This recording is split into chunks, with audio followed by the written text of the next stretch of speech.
Bueno, en esta ocasión vamos a resolver un problema que dice así. 2 moles de un gas ideal monoatómico se hacen pasar por el ciclo mostrado en la figura. El proceso de C es una expansión adiabática, reversible. También la presión en el punto B es igual a 10.4 atmósferas. El volumen en B es igual a 1.22 metros cúbicos y el volumen en C es igual a 9.13 metros cúbicos. Se nos piden que calculemos lo siguiente: en el literal A, el calor añadido al gas; en el literal B, el calor que se sale del gas; en el literal C, el trabajo neto efectuado por el gas; y en el literal D, la eficiencia de ese ciclo. Ahí tenemos la figura que la vamos a retomar. En este problema, pues ahí tenemos en un diagrama presión-volumen. Lo que ocurre, pues, en ese gráfico, representando una máquina de calor que opera de forma reversible. Ahí tenemos tres procesos: de A para B es a volumen constante, de B para C es adiabático y de C para A pues es a presión constante. Ahí tenemos los datos del número de moles, la presión en B, el volumen en B, el volumen en C, y de acuerdo a ese gas pues tenemos la relación para encontrar la capacidad calorífica molar a volumen constante y la relación para calcular la capacidad calorífica molar a presión constante, y la razón entre esas capacidades de acuerdo a ese tipo de gas. Entonces, ¿qué nos dice el problema en el literal A? Nos dice que calculemos el calor añadido al gas. Si podemos revisar ese diagrama donde tenemos esos tres procesos, en el proceso de A para B, que es el proceso a volumen constante, el gas pasa de una temperatura menor a una mayor. Justamente ahí va a haber una absorción de calor. De B para C, pues es adiabático, no entra ni sale de calor. Y de C para A, pues la temperatura en C es mayor que la temperatura de A. Ahí pues no entra calor. Entonces el proceso donde hay una absorción de calor es en el proceso de A para B. Es el calor que entra al gas. Por la nomenclatura, pues porque estamos en la segunda ley de la termodinámica, entra Q sub H, que sería calor caliente por sus siglas en inglés. ¿Cómo encontramos ese calor caliente que entra en ese proceso? Pues dentro de una máquina de calor lo encontramos a través de ese proceso, que es de A para B, es un proceso a volumen constante. ¿Y cómo lo encontramos? De acuerdo a la primera ley de la termodinámica, pues encontramos ese calor, Q sub H es igual a NCV delta T. Conocemos N, conocemos CV, pues esa relación de ese tipo de gas, y delta T, pero delta T no lo conocemos. La temperatura final, que es la temperatura en B, ni tampoco la temperatura inicial, que es la temperatura en A.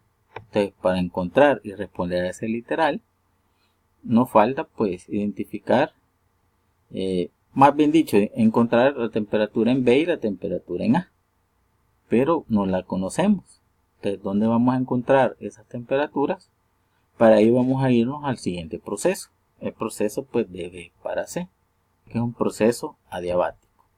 ¿Qué nos dice ese proceso de B para C? Pues no entra ni sale calor, y de acuerdo a ese tipo de proceso tenemos una relación,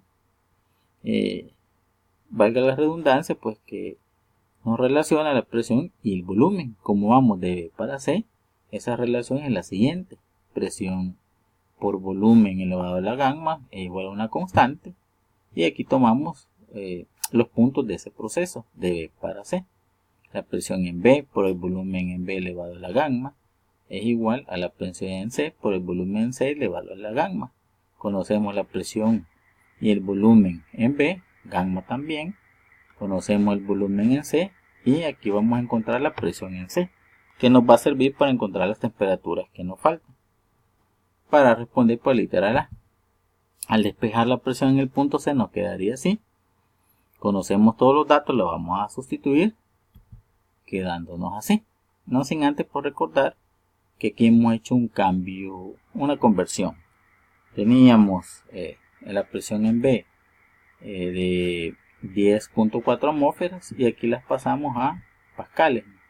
1.053.520 pascales, equivalente a 10.4 atmósferas.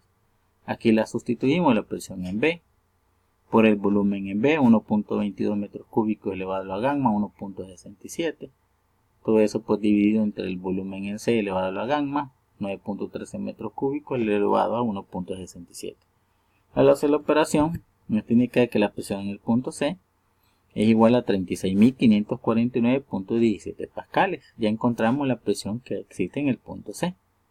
En la figura, pues, la presión en el punto C en el gráfico sería justamente acá y va a ser igual a la presión en el punto A porque está en la misma cota, es decir, es la misma presión. Aquí tenemos ese mismo dato, ¿no? La presión en C equivalente a la presión en A, 36.549.17 pascales.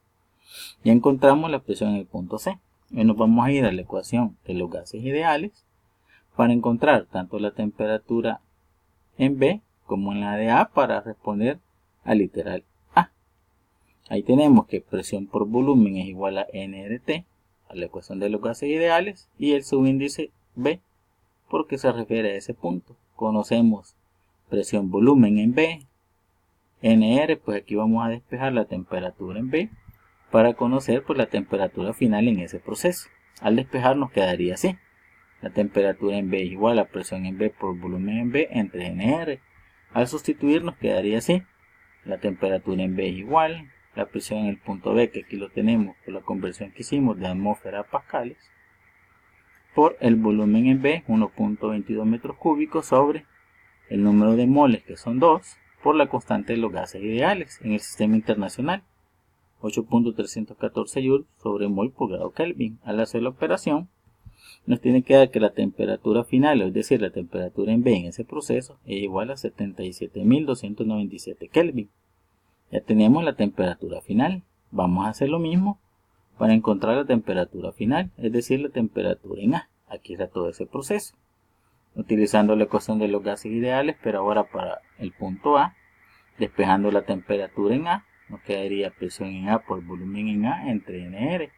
La presión en A, pues la misma presión en C, 36.549.17 pascales, por el volumen en B, que es el mismo volumen en A, 1.22 metros cúbicos, que aquí lo podemos ver, volumen en B es el mismo volumen en A, sobre pues N, que es 2 moles, por la constante de los gases ideales, 8.314 joules sobre mol por grado Kelvin.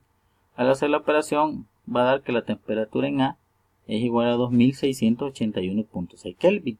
Y con esto encontramos las dos temperaturas, la final y la inicial, para ir a responder la pregunta en el literal A. Ya tenemos allá arriba la temperatura final y la inicial.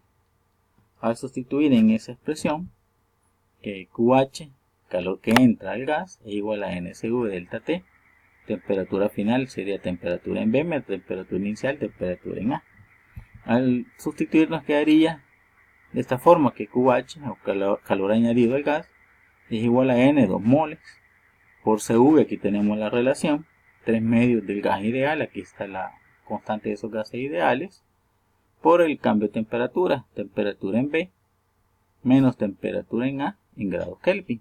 Al hacer la operación, nos da ese valor, 1.861.057.31 joules, en potencia de 10, pues es equivalente a 1.861 por 10 a la 6 joules, y ese 10 a la 6 pues es el prefijo mega.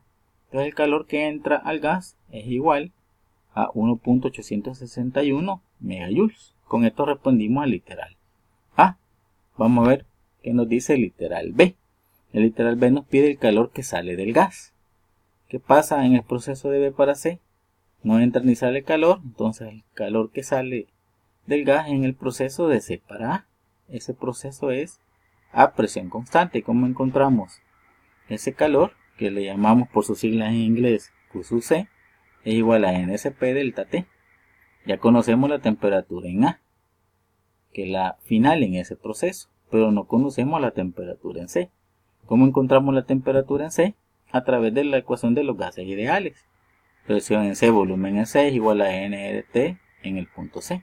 Ya conocemos todo lo demás, lo que nos falta encontrar la temperatura en C. Al despejar nos quedaría así: temperatura C igual a presión en C, volumen en C entre NR.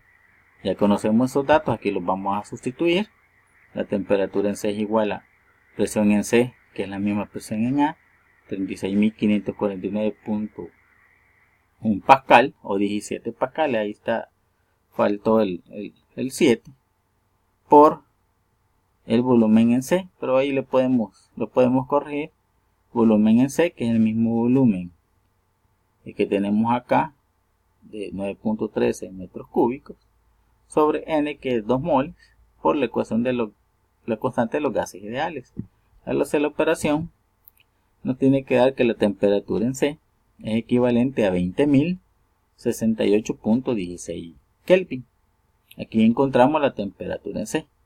No sin antes pues recordar que aquí le falta el número 7, aquí está el 7, pero al hacer la operación da esta temperatura.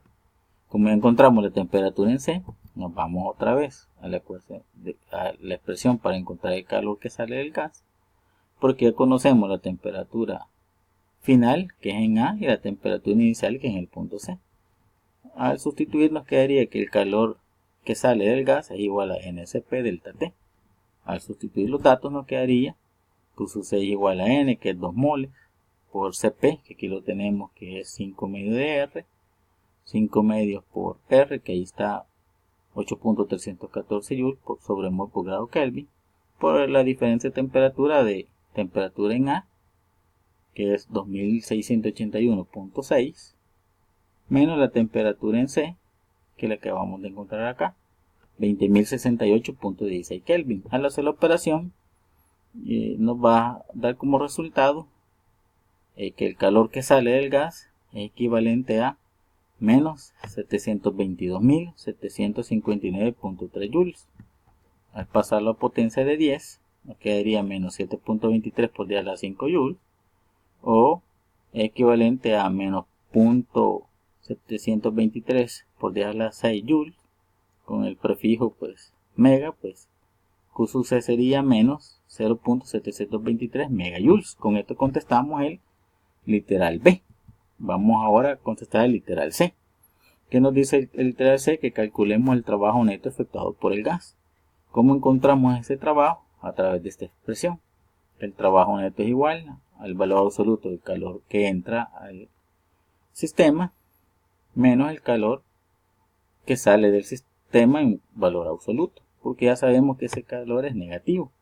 Entonces al sustituir nos quedaría, en el literal A encontramos el calor que entra, que es equivalente a 1.861 megajoules, menos Q sub C que acabamos de encontrar en el literal anterior, menos 0.723 megajoules. Al hacer la operación, el trabajo neto pues que efectúa el gas es igual a 1.138 megajoules. Con esto contestamos el literal C. Vámonos al literal D. ¿Qué nos dice el literal D? La eficiencia del ciclo o la eficiencia de esa máquina. ¿Cómo encontramos la eficiencia de esa máquina? A través de esta expresión. La eficiencia la encontramos como la razón entre el trabajo neto entre el calor que entra, en este caso pues al sistema o a la máquina de calor. Ya tenemos el trabajo neto y ya encontramos el calor añadido al gas. Al hacer la división nos quedaría que la eficiencia de esa máquina o del ciclo es igual al trabajo neto 1.138 megajoules entre el calor que entra al sistema 1.861 megajoules. Al hacer la división da como resultado que la eficiencia de esa máquina es igual a 0.6115. Al multiplicarla por 100 pues la eficiencia de esa máquina es igual a 61.15%. Aquí encontramos la eficiencia del ciclo, que es equivalente pues a la eficiencia de esa máquina de calor que opera de forma reversible. Bueno, aquí contestamos los 4 literales de este ejercicio de la segunda ley de la termodinámica, esperando que se haya comprendido y que también pues sea de utilidad. Saludes.